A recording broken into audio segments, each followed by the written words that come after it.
কখনো কি ভেবে দেখেছেন অন্য সব দেশের মধ্যে আপনি একের থেকে এক ভালো সুপার বাইক পেয়ে যাবেন, বাট যখনই বাংলাদেশের কথা আসে বাংলাদেশের মধ্যে কোনো ভালো সুপার বাইক পাওয়াই যায় না। ভাই এবার এমনটা তো নয় যে সুপার বাইকের লিস্টের থেকে বাংলাদেশকে সম্পূর্ণ ব্ল্যাক লিস্ট করে দিয়েছে। তো এই টাইমে আসল রিজনটা কি যার জন্য বাংলাদেশের মধ্যে একটাও কোনো ভালো সুপার বাইক পাওয়াই যায় না, জেনে নেবেন আজকের এই ভিডিওর মধ্যে। তবে প্রত্যেকবারের মতো আপনাদের সাথে আমি এবং আপনারা ফলো করছেন ফ্যাক্টু বাংলাকে। ওয়েল, আর বেশি দেরি না করে আজ ভিডিওটাকে শুরু করা যাক। দেখুন, আমি ডেফিনেটলি থাকতে পারি ভারতবর্ষের মধ্যে, বাট আমার পছন্দের একটি দেশের মধ্যে একটি দেশ হলো বাংলাদেশ।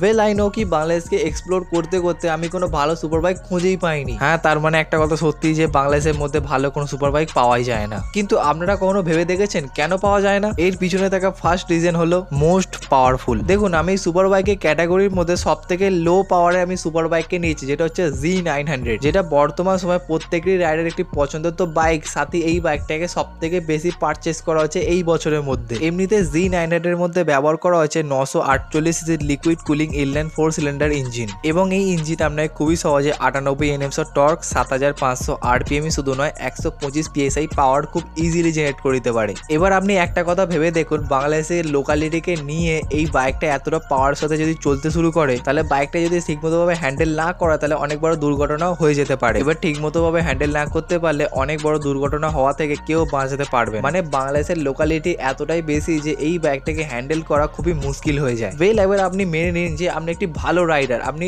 সুপার বাইকে খুব ভালোভাবে হ্যান্ডেল করতে পারবেন, তাও বাংলাদেশের রাস্তার মধ্যে আপনি এই সুপার বাইকগুলোকে চালাতেই পারবেন না। এরই মধ্যে সেকেন্ড রিজন হচ্ছে সিসি লিমিট। দেখুন, বাংলাদেশের সরকার বাংলাদেশের লোকালিটিকে দেখে বাইকের মধ্যে সিসিকে পুরো লিমিটের মধ্যে বেঁধে দিয়েছে। দেখুন, বাংলাদেশের সরকার বাংলাদেশকে বলে দিয়েছে যে এই দেশের মধ্যে 300 সিসির ওপরে কোনো বাইক রাস্তার মধ্যে চলতে দেওয়া হবে না। এবার এইটাকে জারি করার পরে এবার ভেবে দেখুন, বাংলাদেশের রাস্তার মধ্যে যদি 300 সিসির ওপরে বাইকগুলোকে চলতেই না দেওয়া হয়, তাহলে বাইকের শোরুমগুলো কেন 300 সিসির ওপরে বাইকগুলোকে বিক্রি করবে? এবার যেহেতু বিক্রিই না হবে তাহলে আপনি কিনবেন কি করে? এবার এই টাইম যদি আপনি কিনতেও পারবেন না, তাহলে চালাবেন কি করে রাস্তায়? এই কারণের জন্য আপনি বাংলাদেশের মধ্যে ভালো কোনো সুপার বাইক দেখতেই পান না। এবার আপনি মেনে নিন এই বাইকটাকে যেহেতু শোরুমের মধ্যে পাওয়া যাচ্ছে না, তাহলে এই বাইকটাকে আমি ইম্পোর্ট করে আমাদের বাংলাদেশের মধ্যে নিয়ে আসবো। এইটা কি সম্ভব?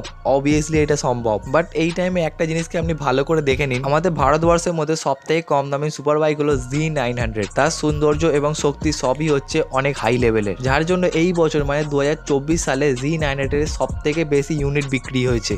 এবং আমাদের ভারতবর্ষের মধ্যে প্রত্যেকটি Z900 অন রোড প্রাইস চালু হয় প্রায় 10 লাখ টাকা থেকে। এবার বাংলাদেশে আসার পর এই বাইকটা তো 10 লাখ টাকা থাকবে না, এই বাইকটার উপর চাপবে সরকার অনুযায়ী 2.5 গুণ ট্যাক্স, এর সাথে RTO রেজিস্ট্রেশনের মতো অনেকগুলো টাকা খরচা করতে হয়। আর শেষমেশ হয় কি জানে, Z900 10 লাখ টাকা প্রাইসটা বাংলাদেশে এসে 50 লাখ টাকা হয়ে যায়। এবার এই টাইমে আপনি একটা কথা ভেবে দেখুন, আপনার কাছে টাকা আছে, আপনি বাইকটাকে কিনে নিলেন। এবার বাইকটাকে কেনার পর আপনি তার ঘরে সাজিয়ে রাখবেন না, বাইকটাকে আপনি চালাবেন। এবার এই টাইমে বাংলাদেশের লোকালিটিও অনেক বেশি এবং বাংলাদেশের সরকার সিসি লিমিটকে বেঁধে দিয়েছে, তার মানে বাইকটাকে আপনি রাস্তার মধ্যে চালাতেই পারবেন না। মানে শেষমেশ কি হলো, আপনি অনেক টাকা খরচা করে বাইকটাকে শুধুমাত্র ঘরের মধ্যে সাজিয়ে রেখে দিলেন, তার মানে বাইকটাকে কেনা আপনার জন্য কোনো ফায়দাই হলো না। এবার মেজারলি এই রিজনগুলোর জন্য বাংলাদেশের কোনো মানুষ বাংলাদেশের মধ্যে কোনো ভালো সুপার বাইকে কিনতেই চায় না। আই নো কি আপনাকে আমি ভালো করে বোঝাতে পেরে, যদি ভিডিও দেখে ভালো লাগে তাহলে শেয়ার, সাবস্ক্রাইব আর লাইক করতে একদম ভুলবেন না।